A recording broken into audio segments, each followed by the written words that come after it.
Invisible, a first chapter Friday graphic novel read aloud video with the Word Nerd. Hi, my name is Amanda Zieba. Welcome to my channel, Learning with the Word Nerd, and another First Chapter Friday video. This week I'm going to be reading to you from the graphic novel Invisible. It was written by Christina Diaz Gonzalez and illustrated by Gabriela Epstein. And my favorite thing about this book is that it starts kind of like some TV shows or movies start, where they plop you near the end of the story. Like the first few pages we're reading, like it's almost at the end of the story. And then they go back to the beginning and they walk you through what happened to get to that point. So even though it's not a mystery, it's kind of a mystery because we don't know how the characters got to where they're at. And we're going to get to go back and we're going to get to put together the pieces. It's a great cast of characters. The illustrations are amazing. I think it's super relatable to lots of different kinds of readers. And I just loved it. So because it's a graphic novel, I'm going to jump off screen so I can show you the pages as we experience the first chapter, and I don't want to wait another minute to do this, so let's hop right to it. Invisible by Christina Diaz Gonzalez and Gabriela Epstein. Teachers, before you go any further, I want to remind you that there is a student engagement sheet specific to this graphic novel linked for you down in the video description box. It's a great way to level up this reading routine and learn a little bit more about the author. Let me tell you a little bit about this book. Can 5 overlooked kids make one big difference? There's George, the brain, Sara, the loner, Dayara, the tough kid, Nico, the rich kid, and Miguel, the athlete. And they're stuck together when they're forced to complete their school's community service hours. Although they're sure they have nothing in common with one another, some people see them as all the same, just 5 Spanish speaking kids. Then they meet someone who truly needs their help, and they must decide whether they are each willing to expose their own secrets to help, or if remaining invisible is the only way to survive middle school. With text in English and Spanish, Invisible features a groundbreaking format paired with an engaging, accessible, and relatable storyline.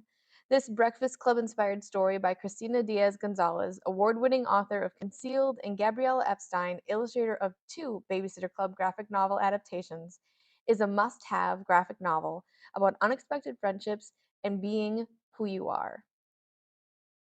A quick note before we dive into the story.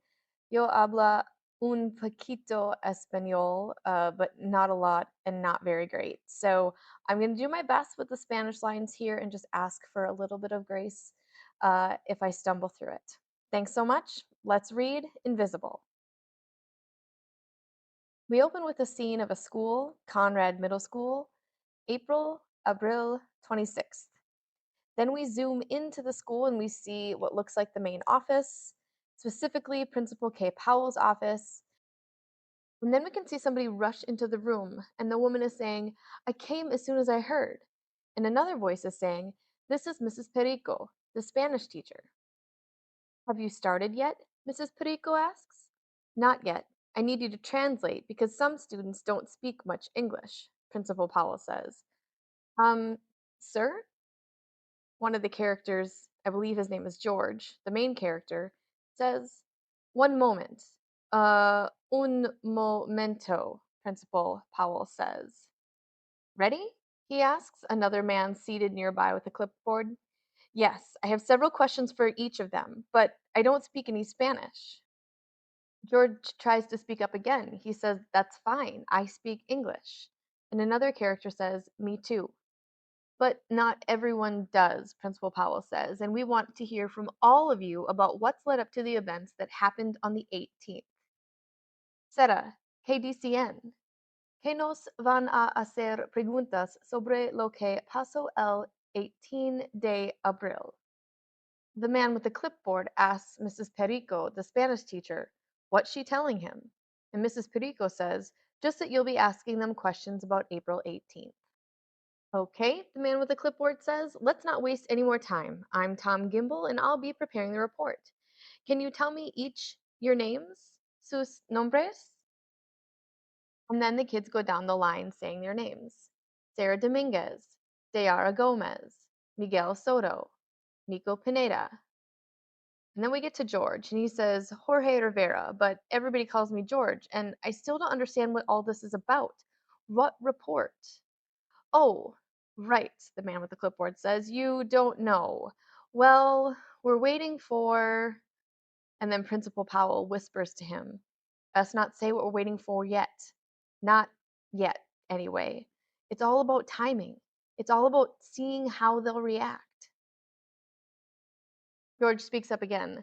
We don't understand why we're here. Are we in trouble or something?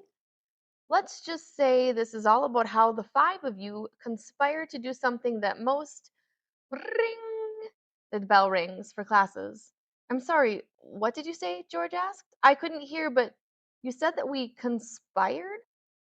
I hate to rush things, but the kids need to get back to class after this period ends, so if you don't mind. Well, the man with the clipboard says. Yes, of course, George. Why don't you give me a little background? Have you all been friends long? Um, not really.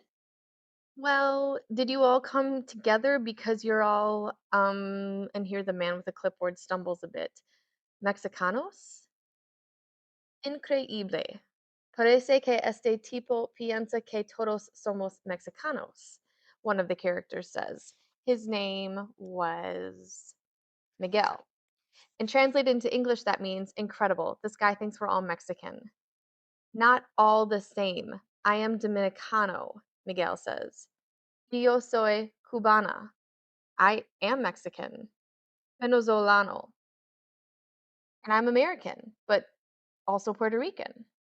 Okay, so George, the man with the clipboard says, so explain to me, how did you all meet?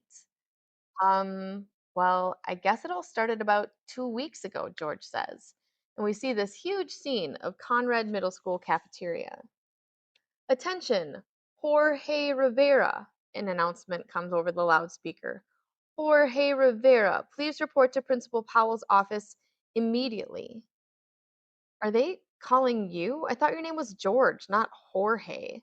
Of course it's him. But why Killer Powell's office? What do you do?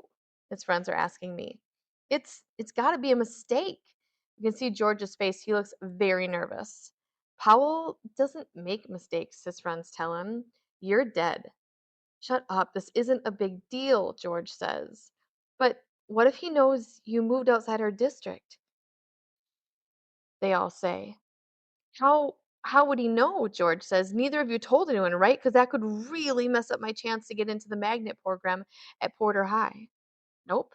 Haven't even told my parents, one of his friends said. No way. I know how big Porter is on honesty and all that stuff, the other friend says. I heard they rejected a kid because he copied someone's homework in like third grade. That didn't happen. Well, that's what I heard. I'll be fine. Nothing to worry about, and once I'm at Porter, it won't even matter where I live. Say nothing, his friends remind him. He's a dead man, they say when he walks away. In the next scene, we can see George walking into the main office.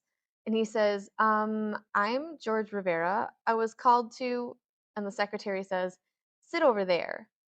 And George looks nervously over to where the other students are sitting, and they look like perhaps they've caused a little bit of trouble in their day. And he just gulps and sits down. And he looks nervously from side to side, and then he watches the clock and he watches the clock, and then suddenly, finally, somebody says, Mr. Rivera, Mr. Powell will see you now. George nervously walks into Mr. Powell's office, and the principal says, come in, Jorge. Have a seat. I go by George, sir. Do you know why I called you in, George? Principal Powell asks. No. And that is where chapter 1 ends, and we will have to leave you on that cliffhanger. If you want to know what this whole story is about, who these kids are, how they came together, and what's going to happen to them next, pick up a copy and continue reading Invisible.